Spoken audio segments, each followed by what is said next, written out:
नमस्कार नमस्कार.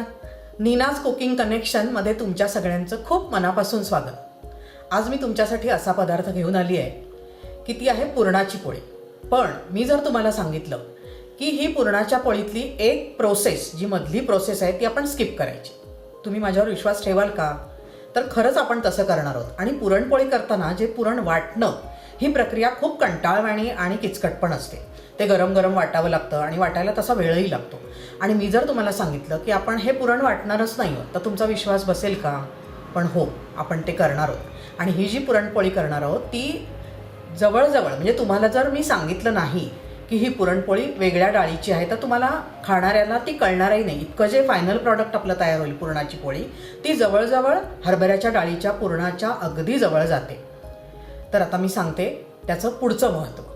तर ते असं आहे की हरभऱ्याची डाळ ही काही जणांना पचायला जड जाते, तशीच ती पित्तखर असते, म्हणून ती कमी प्रमाणात खातो आपण.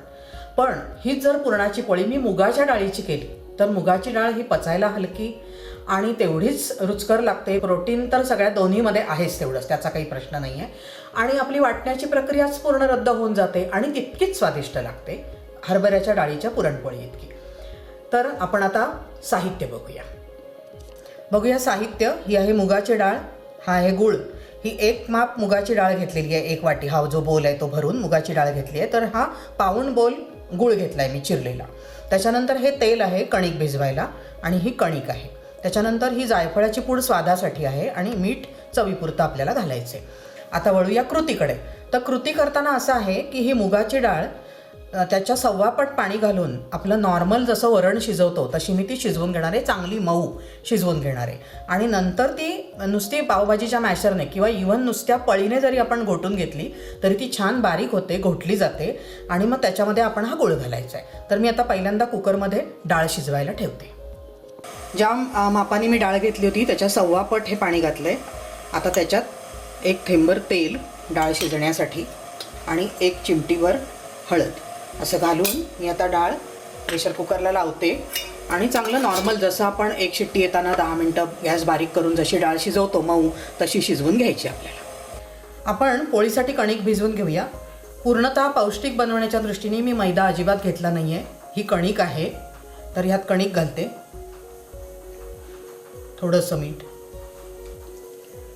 1 चमचा 1 टेबलस्पून तेल घालूया. आणि मग थोडंसं मळून घ्यायला तेल लागेल, ते नंतर घालते. आणि पाणी थोडं थोडं घालून पुरणाच्या पोळीसारखीच ती सैलसर भिजवून घ्यायची.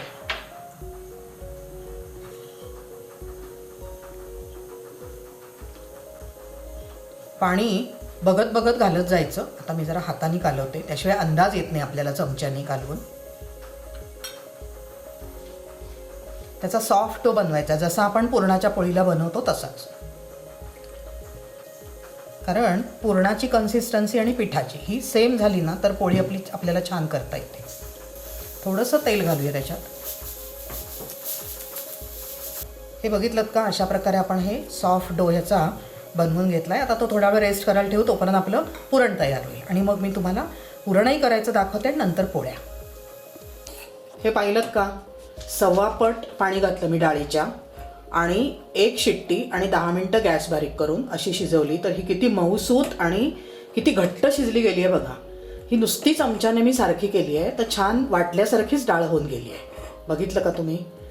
आता त्याच्यात हा गूळ घालते. गूळ घालून परत चांगलं ते शिजवून घ्यायचं. जसं आपण नॉर्मल पुरण शिजवतो ना तसंच हे शिजवायचं आहे. म्हणजे आता हा गूळ त्याच्यात विरघळेल, नंतर ते थोडं सगळं मिश्रण पातळ होईल आणि नंतर ते सुकवायला लागेल. तर ह्याला एक साधारण 10 मिनटं आपल्याला द्यावी लागणार हे पुरण तयार होण्यासाठी. आत्ता हा गूळ आहे बघा मिसळायला लागला. आता ते सगळं मिळून पातळ होईल आणि मग ते सुकं होईल. आपण आता हे असंच मंद गॅसवर हलवत राहूया. ह्याच्यात 1 कणभर मी मिठाचा टाकणार आहे, जसं आपण पुरणात मीठ घालतो तसंच, तेवढंच. आता हे ढवळत राहायचं पुरण तयार होईपर्यंत. हे अशा प्रकारे हे बघितलं का, आपलं पुरण छान तयार झालेलं आहे. आता त्याला जायफळाची पावडर घालते स्वादासाठी. आणि हे मस्तपैकी आपलं पुरण तयार आहे. आता हे गार झालं की आपण ह्याच्या पोळ्या करू. हे पुरणपोळीसारखंच आहे, म्हणजे त्या पुरणासारखंच, की हा जो चमचा आहे ना तो असा मध्ये उभा राहिला पाहिजे, जो राहतोय, म्हणजे आपलं पुरण पक्क झालेलं आहे, शिजून तयार. हे बघा, हे कणिक छान तिंबून घेतली आहे मी, ही बघा मऊ करून घेतली आहे. ही त्याची पारी, हा मुगाच्या पुरणाचा उंडा, मुगाच्या डाळीच्या पुरणाचा हा उंडा आहे. आणि हे मी असं भरती आहे, त्या पोळीसारखंच, म्हणजे आपण उंडा जसा भरतो तसं. तो गोळा या कणकेनी कव्हर करत जायचा. हा तसा होतोय, पूर्ण कव्हर करायचा तो गोळा मुगाच्या पुरणाचा व्यवस्थित अशा प्रकारे. आणि हे तांदूळाची पिठी घेतली आहे मी लावायला, त्यात बुडवून वरून खालून पीठ लावून आपण ती पोळी थोडीशी थापून घ्यायची आणि मग लाटायची.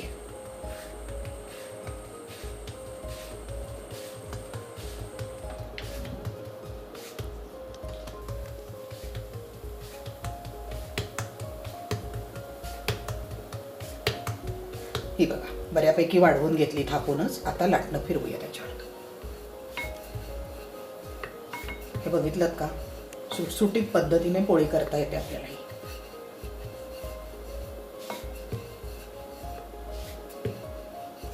हवी तेवढी पातळ नितळ व्यवस्थित करता येते. अशा प्रकारे आपली ही पोळी तयार झाली आहे. आपण आता ती तवा तापलाय का बघूया आणि त्याच्यावर घालूया. तवा तापलाय का बघूया. ही पोळी आपली तयार झाली आहे. हो, तवा तापलेला आहे. पुरणपोळी जशी उचलतो तशीच उचलून ती आपण तव्यावर टाकूया. थोडंसं वरनं तेलाचा हात लावूया आणि गॅस अगदी बारीक आहे तो किंचित मोठा करते मी. ही बघितलीत का, छान मंद अशी फुगायला लागली आहे. आता ही उलटून टाकूया. हा बघा, किती सुंदर गुलाबी आणि पिवळसर तो पुरणाचा रंग आणि गुलाबी रंग आपल्या कणकेचा असा सुंदर रंग आलाय पोळीला. दुसरी बाजू भाजूया आता. तोपर्यंत मी दुसरी पोळी करून घेते. ही बघितलीत का, आपली पोळी तयार आहे भाजून. आता मी ह्या प्लेटमध्ये काढते. दुसरी पोळी लाटून तयार आहे. थोडासा तेलाचा हात तव्यावर टाकून आपण ही पण पोळी तव्यावर टाकूया. आणि एक तेलाचा थेंबच अक्षरशः तेवढा लावलाय. आता ही दुसरी पोळी पण आपली होईल.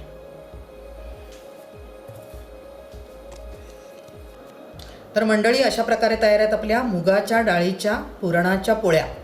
कशा दिसतात बघा, सुरेख. आता त्याच्यावर आपण मस्तपैकी तुपाची धार सोडूया आणि गरम गरम खायला तयार आहेत. दूध आणि तूप दोन्ही बरोबर तुम्ही एन्जॉय करू शकता. तर कशी वाटली तुम्हाला ही झटपट पुरणाच्या पोळीची रेसिपी? नक्की करून बघा. तुम्हाला आवडली असेल तर मला कमेंट करून तसं कळवा. आणि माझ्या यूट्यूब चॅनलला लाईक, शेअर, सबस्क्राईब जरूर करा. इतरांसोबत शेअर करा. आणि आपण परत परत भेटत राहूच. धन्यवाद.